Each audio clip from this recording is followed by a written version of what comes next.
Welcome on into the Josh Reese Show.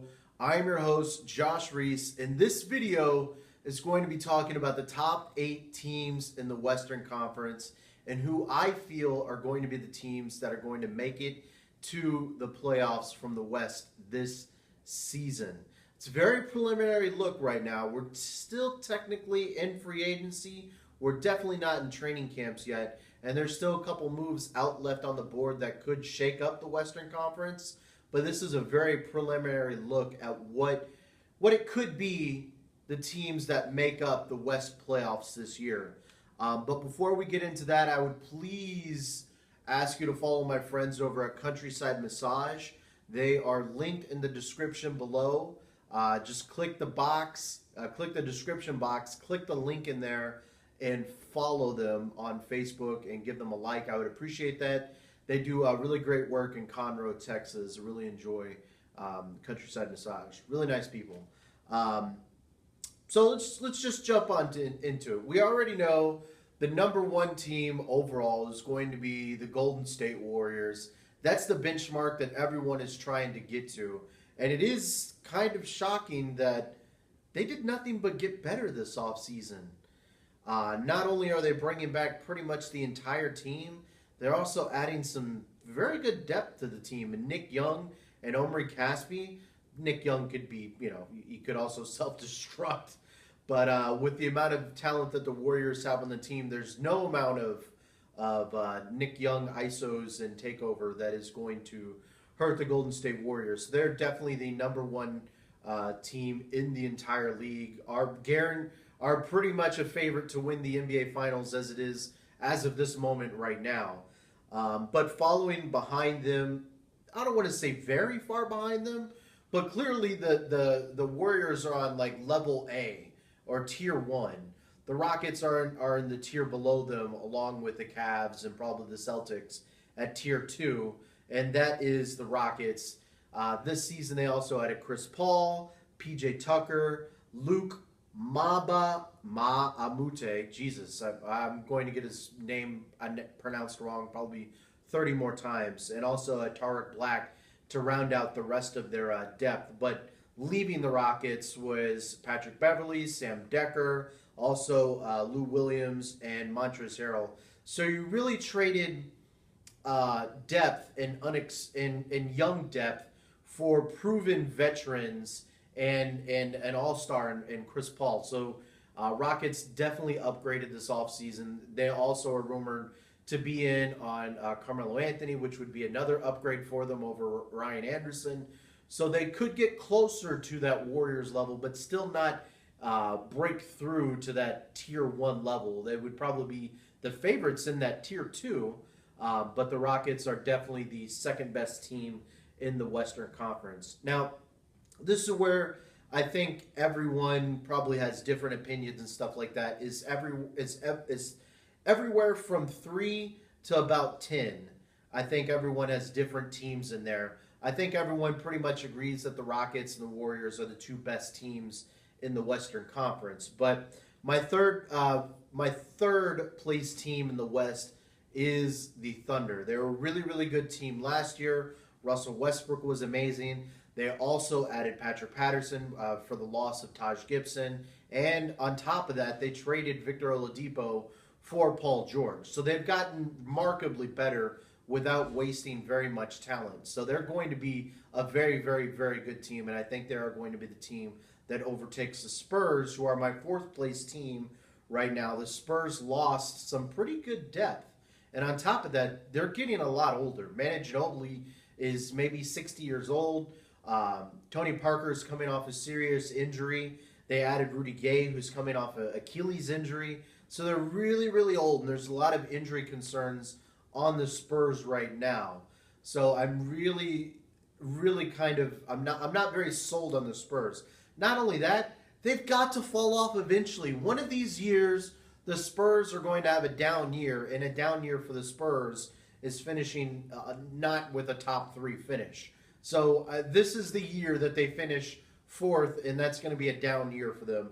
And I think this is kind of going to be the beginning of the end for Greg Popovich. And it's another take for another day, but I think this is where we're going to start seeing the Spurs start to trend downwards.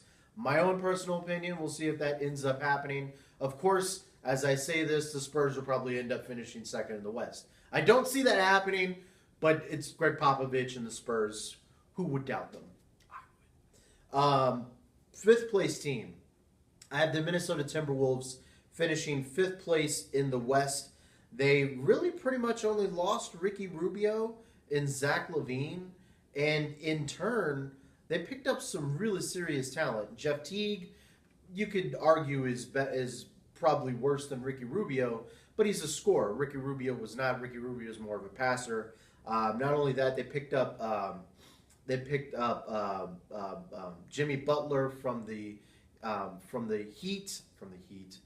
Bulls. They also added Taj Gibson, some more extra power in that front court that they have, and they also added some depth in Jamal Crawford. So they're going to be a pretty serious team in the West. And if this is one of those down years for the Spurs, I wouldn't laugh if you told me that the Timberwolves had finished fourth, and that you had the Spurs finishing fifth. I just happen to see the Spurs finishing fourth, but we'll see how that works.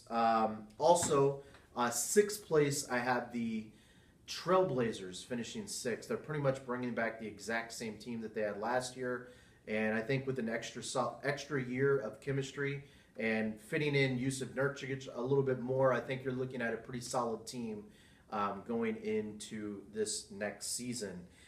Seventh place for me, I think, is going to be the Los Angeles Clippers.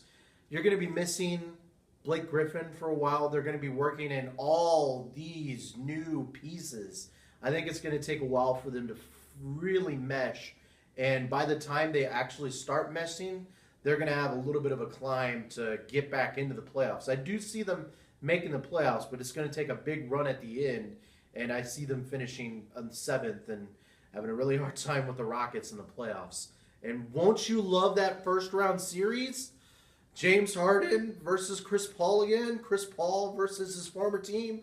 I think that writes itself. I didn't really plan it out this way that they would match up in the first round of the playoffs, but it's a happy bonus. But they have seriously changed their roster. They're bringing in Patrick Beverley, Lou Williams, Danilo Gallinari, Milos Teodosic. I've got that name wrong. I know I did. Sam Decker, Montrezl Harrell, and going out was not very much big pieces. Chris Paul, of course, was the main big piece. They're going to have a big hole to fill with him. But I think Teodosic and Beverly probably could do a decent job replacing them. You got the offensive scoring or the offensive passer in Teodosic, and also the defensive mastermind and Beverly. Maybe that's enough to pick up some of the slack that Paul left off. But they also lost Mo Spates, Raymond Felton, and Jamal Crawford, so they lost a little bit of depth. But they gained a lot of depth in that trade with the Rockets. So for the 8th seed, this is what I kind of see for the 8th seed. I see the 8th seed between – the West is going to be freaking amazing. It's going to be a bloodbath all year long. There's so many teams that can fill out the 7th and 8th spot.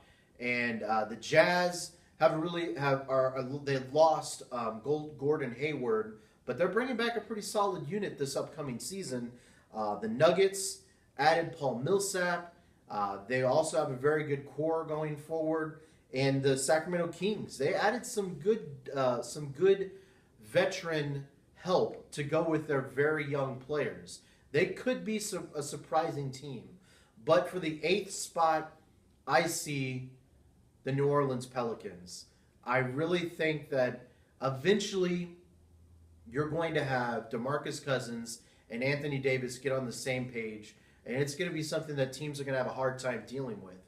They don't really have too much scoring outside of that. Of course, they're bringing back Drew Holiday, but yeah, I'm not 100% sure on Drew Holiday. They're adding Rajon Rondo, who can set guys up. So, I mean, they've got some pieces. They've got enough talent to definitely be a playoff team. And if Anthony Davis and DeMarcus Cousins can figure it out, they're going to be a playoff team. I'm having a little bit of hope that they'll figure it out late, and like the Clippers, they'll go on a little bit of run and push past some of these other teams like the Jazz, the Nuggets, and the Kings. I think the Kings are going to be one of those surprise teams, and if they can hang on, they could be someone that scares one of the bottom two teams for a playoff spot in the 7th or 8th. But I think the Kings might end up falling off towards the end just because of young players, and they don't normally play this many NBA games, so they might run into a little bit of a wall towards the end of the season. But that's pretty much how I see the Western Conference as it is. Lonzo Ball does not make good on his playoff prediction for the Lakers. I do not see the Lakers as a very good team.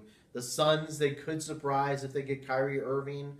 Who knows? But also the Timberwolves. If they get Kyrie Irving, they get bumped up to that 3rd spot. They might be the 3rd best team in the West if they end up getting Kyrie Irving.